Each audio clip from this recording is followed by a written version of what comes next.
Hello Math Analysis students. In this video we're going to go over the problems on the last page of the unit review for Unit Circle.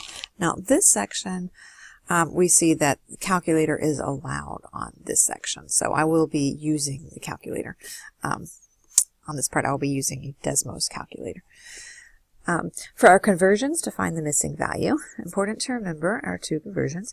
If we know the degree value and we want to get to radian value, we take our degree measure and we multiply it by pi over 180 to get the radian value. If we already know the radian value and we want to get to degrees, we multiply by 180 over pi. That gives us our degree value. So when we're going to radians, we're looking for a fraction here, and we'll be putting a pi into it. And if we are going from radians to degrees, we put our pi in the denominator so that it would cancel with our radian value. So let's begin. For our first one, 7 pi over 3 is how many degrees? I'm going to do this first without using my calculator, and then I'm going to use the calculator. For 7 pi over 3, and we're going to degrees, so we want to multiply by 180 over pi. And then our pi's in the numerator and denominator cancel each other out. And then what I would do on this, I'd simplify my 3 and my 180. 3 goes into 180 60 times, and then 7 times 60 is 420 degrees. Now let's verify that on our calculator. If we are going to go with the calculator, then we would never enter pi into our calculator.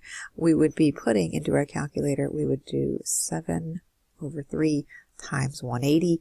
In two ways you can do this, 7 over 3 times 180, or you could do 7 times 180 over 3, and I'm going to show both of those.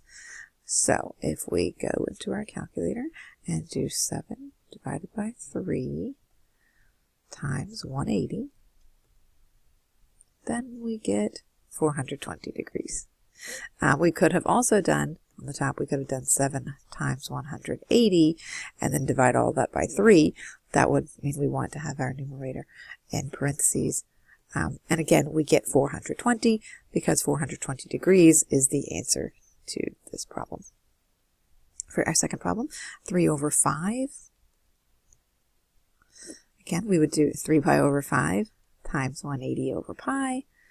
So we would cancel out our pi's, and we're doing 3/5 of 180, which gives us 3 over 5 times 180. And we get a value of 108 degrees. And so our answer here, 108 degrees. Now for the next part, we're going to be converting from degrees to radians. So we'll multiply by pi over 180. Which means we're doing this 215 times pi over 180. We're just going to be putting 215 over 180, and we're simplifying that fraction. Maybe you can go ahead and simplify that fraction already. I'm going to put it into the calculator. We're not putting in pi. We're just doing 215 over 180. So 215 divided by 180. That gives us this number right here. This doesn't look very nice. We want it as a fraction, so go over here to this fraction button, and it changes it right there, and it gives us a 43 over 36. Remember, when you write your answer, you do need to have pi, so 43 pi over 36. And for this one that is 80 degrees, we'll do 80 times pi over 180. So we're really just simplifying 80 over 180. So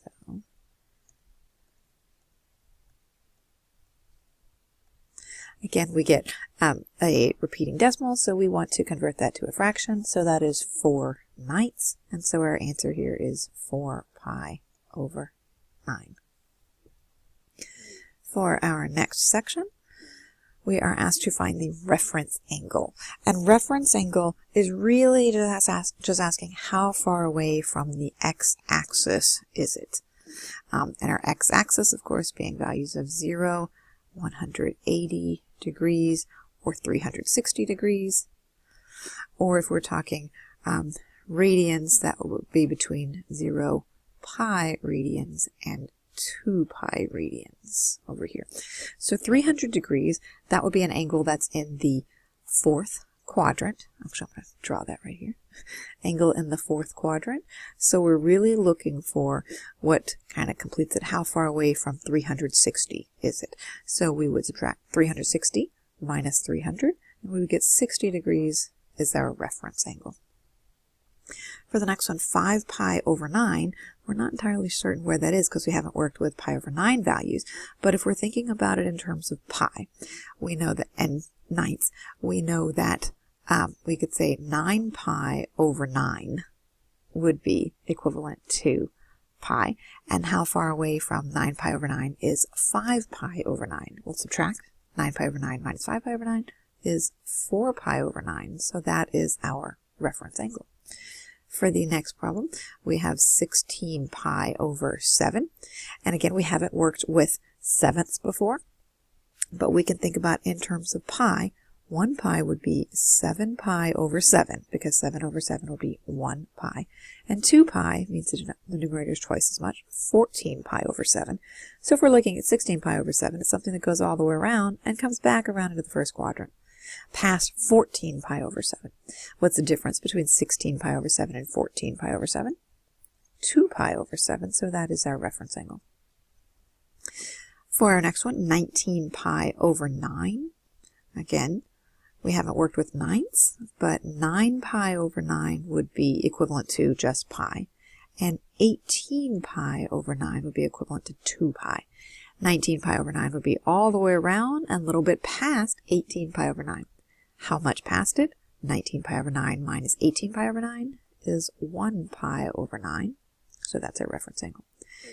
For number 9, negative 243 degrees. We've got to think about this. We start here with our initial side on the positive x-axis, and we travel clockwise. 243 degrees goes past 180 and ends up somewhere here in the second quadrant. How far past 180 did we go? 240 minus 180 is 63, so there is our reference angle. And for number 10, 127 degrees is past 90 but not to 180, so it's over here in the second quadrant. What is the difference? Essentially, how far is it from 180 to 127? We'll subtract 180 minus 127, gives us 53 degrees. Important to note here that if you're given a value in degrees, then your reference angle, your answer should be in degrees. If you are given a value in radians, then your reference angle should be in radians. Our goal here is not to convert from radians to degrees, but to give an answer that is in the same form as the original problem. Okay, now our last couple of problems have to do with using the Pythagorean theorem.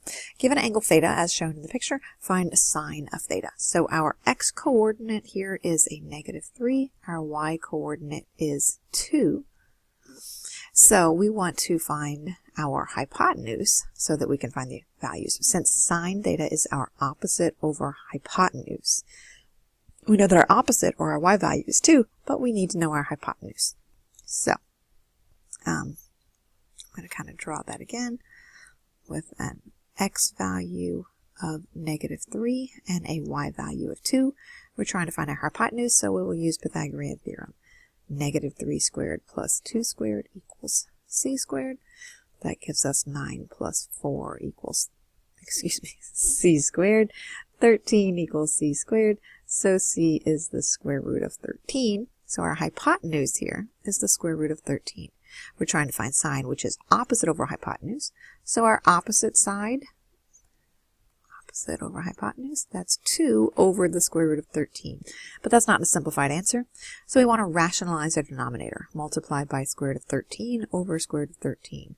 That gives us on top 2 square root of 13. And on the bottom, the square root of 13 times the square root of 13 is 13. Note, we cannot cancel these out because this 13 is just an integer, and this is the square root of 13, which is different underneath the radical, so we can't cancel those out. But our answer is 2 root 13 over 13, which is choice D. Our last problem is very similar. Using the circle drawn, what is the secant of theta? We have an x and a y value. I'm going to just draw them down here a little bit better. Our x value is 1. Our y value is 3. Got a right triangle. We're looking for our hypotenuse. 1 squared plus 3 squared equals c squared, or hypotenuse. That's 1 plus 9. So 10 is c squared, which means c is the square root of 10. We're looking for secant, which is the reciprocal of cosine. Cosine is adjacent over hypotenuse, so we're looking for hypotenuse over adjacent. So our hypotenuse is the square root of 10. Our adjacent side, I just realized I did this problem wrong. I don't know. Oh, sorry. No, we're fine. Sorry. Ignore what I said there. Our adjacent side is 1, so we have the square root of 10 over 1, which simplified is just the square root of 10, which is, again, choice D. If you know how to do the problems on these review pages, then you should be all set for your test. Just remember, you do need to know your unit circle values.